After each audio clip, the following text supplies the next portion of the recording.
Vapman here, and here are the Vaps. Here are my boys. Yep, my drinking buddies. And these are the Vaps that do all the work. As you can see, they get into all kinds of positions. Make sure that your ESTAs and visas are issued correctly. Okay, so today we are doing ESTA. We're doing where do I get the information, and what happens if I turn up at the airport and I've forgotten to do it. The ESTA is basically the electronic system for travel authorization. It's a bit like a handshake before you go to the States. They want to know who you are, check you out, etc.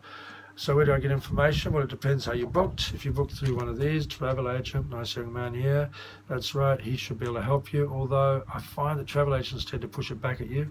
I think it's because there's not much money in it for them, and also they just don't want to get involved. So not always the most helpful when it comes to ESTA. How about airlines? Yeah, airlines, very cheap. They got flights and hotels, accommodation, insurance, etc., but nothing about visas. Yeah, it's a little bit of a weakness there. They don't get involved in visas, and it's dangerous because a lot of people turn up at the airport without visas or their ESTAs. So I know, let's ask Google, because Google knows everything. Only thing is, Google knows all the stuff that's right and also the stuff that's wrong, and in this case you don't want to make a mistake, because otherwise you'll end up in that little white room with the 2 cameras and the chairs and the guys in uniforms in with machine guns. No, not so much fun. So okay, so not Google, but who's responsible in the end? Well, it's you, buddy. That's right, you're responsible. Okay, so we're going to get the information. Well, you get it from the horse's mouth, of course, from the American consulate. Yeah, they have call centers throughout the world. Generally, the first minute's free, then it's $4 for successive minutes.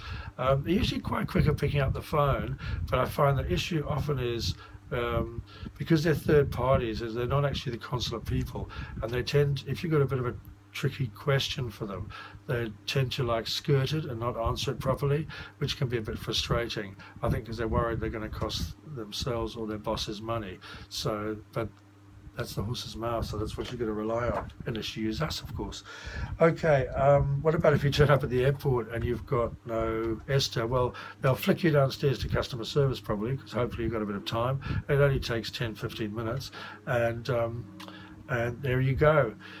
Only problems is 3 things. One is if you've got an old criminal record, even if it's a minor one and it's very old, it still applies, and you've got to put it down. And if you've got one, it means you can't do an ESTA. You've got to do a B1, which requires an interview, etc. So that's the criminal record thing.